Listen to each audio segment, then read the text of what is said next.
What is the advantage of fake news?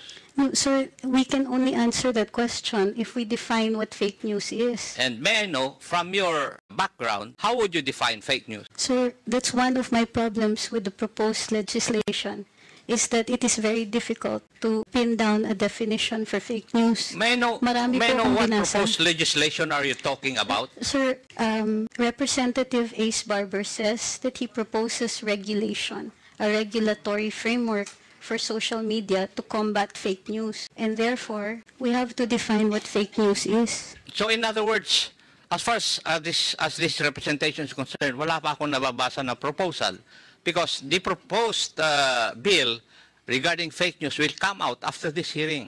Yes, sir, but you're already asking us questions on fake news. If we can have a working definition of what you call fake news. For instance, is clickbait first fake news? Fake yung headline pero nasa body naman yung katotohanan. What about sarcasm, sir? Kasama po ba siya sa fake news? Paano kung jokes? Fake news din po ba yun? Gusto ko lang malaman para alam ko kung paparusahan niyo po kami, alam namin kung ano yung ginawa naming mali. Ano po ang advantage ng fake news para sa ating sosyedad o para sa ating bansa?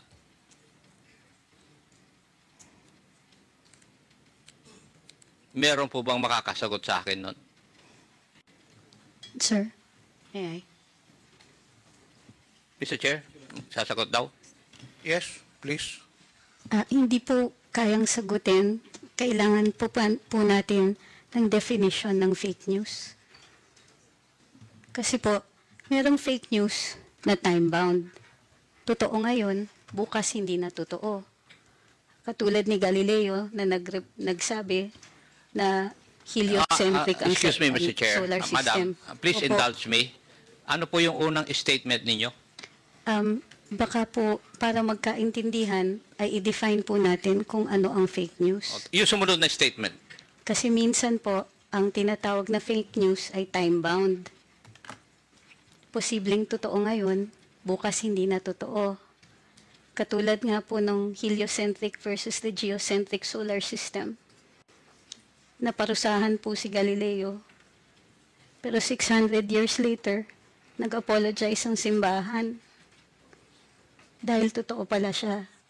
So, what So- is the advantage of fake news? No, sir, we can only answer that question if we define what fake news is. And may I know, from your background, how would you define fake news? Sir, that's one of my problems with the proposed legislation, is that it is very difficult to pin down a definition for fake news. May I know, Marami may I po know akong what binasa. proposed legislation are you talking about? Sir, Representative Ace Barber says that he proposes regulation, a regulatory framework for social media to combat fake news. And therefore, we have to define what fake news is. So in other words, as far as this representation is concerned, wala pa akong nababasa na proposal because the proposed bill regarding fake news will come out after this hearing. Yes, sir, but you're already asking us questions on fake news. Yes, kaya nga, kasi that is why we're holding this para magkaroon po kami ng clearer understanding kung bakit, ano ang fake news, ano yung ill effects ng fake news, ano ang advantages. That's why I'm asking, ano ba ang advantage ng fake news? Para we can balance it. Sir, like I said, if we can have a working definition of what you call fake news, for instance, is clickbait first fake news? Fake yung headline pero nasa body naman yung katotohanan. What about sarcasm, sir? Kasama po ba siya sa fake news? Paano kung jokes? Fake news din po ba yun? Gusto ko lang malaman para alam ko kung paparusahan niyo po kami, alam namin kung ano yung ginawa naming mali. Wala pang mali kasi wala pa kayong binaviolate na except yung cybercrime law. Di po ba? Opo. And the other criminal laws which are controlling insofar as this issue is concerned. Di po ba? Andiyan na rin po ako, pero para naiintindihan ko po na ito ay inquiry in aid of legislation. At pinuntirya na po ng mga kinatawan dito na may problema tayo sa fake news dahil nakakapanira. Pero sir, we're pointing out a wrong, but we don't know yet how we're going to define the wrong. And it is a basic tenet sa atin sa Ligang Batas na bahagi po ng bago maggawa ng regulasyon ay may notice tayo kung ano yung masama. Gayon din po sa ating pagdidiskurso dito, kasama po dapat ang isang working definition. Ano po ba ang tinatawag natin na fake news? Baka kailangan din po ng diskurso doon. When we come up with the proposed bill, there will be a definition of terms, as always. So Maraming fake salamat news po. there will be defined. Maraming salamat po. Yes, that's the protocol of this legislative body. Whenever we come up with bills, we have a portion of that bill which define the terms embodied in the proposed bill. So nandun, i-define namin. Don't you worry. Salamat po. Yes, because if ever there will be a proposed bill, it will still undergo technical working group, and maybe most of you would still be invited. So your opinions on the matter will be known by the legislators. So magkakaroon po ng definition.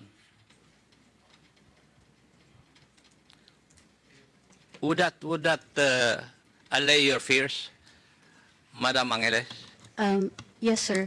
Pero sana, ano lang po, ang request lang po, naintindihan ko po na nagagalit kayo dun sa ibang napopost ng mga kasamahan ko. Hindi po ako nagagalit, Madam Angeles. Kasi ang nagsasabi lang sa akin, yung mga anak ko, kung binabanatan po ako. Sila po ang mahilig magbasa. Ako, I'm too old already to read all those things. Naiintindihan ko po, sir. Pasensya na po kasi bahagi rin po ng pagde-develop ng ating komunikasyon, ating bagong teknolohiya na tinatawag nating social media, pati po yung values nagde-develop din. Sana naiintindihan din po ninyo na bahagi din po ito ng kahit anong pagbabagong nangyayari.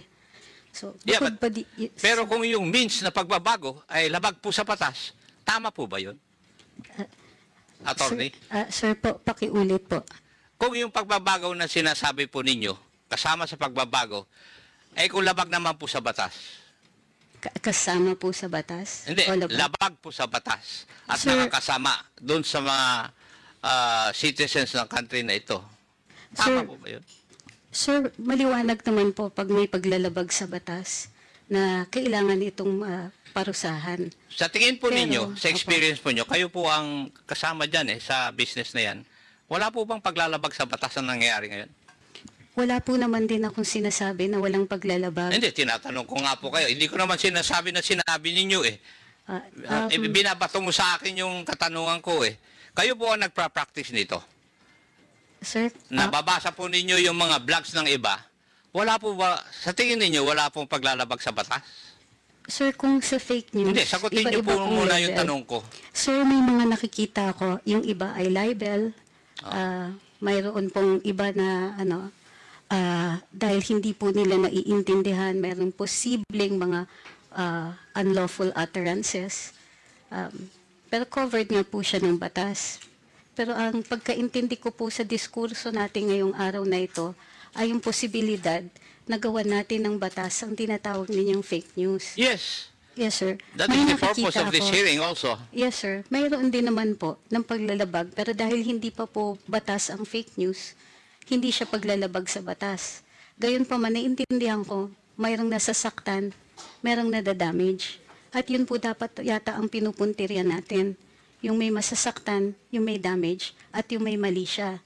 Kung titingnan po natin ang batas, lahat po ng limitasyon sa kalayaan magsalita at magpahayag ay ukol doon sa mga may masasaktan, katulad ng bayan o kaya individual, o mayroong malaking possibility ng kaguluhan.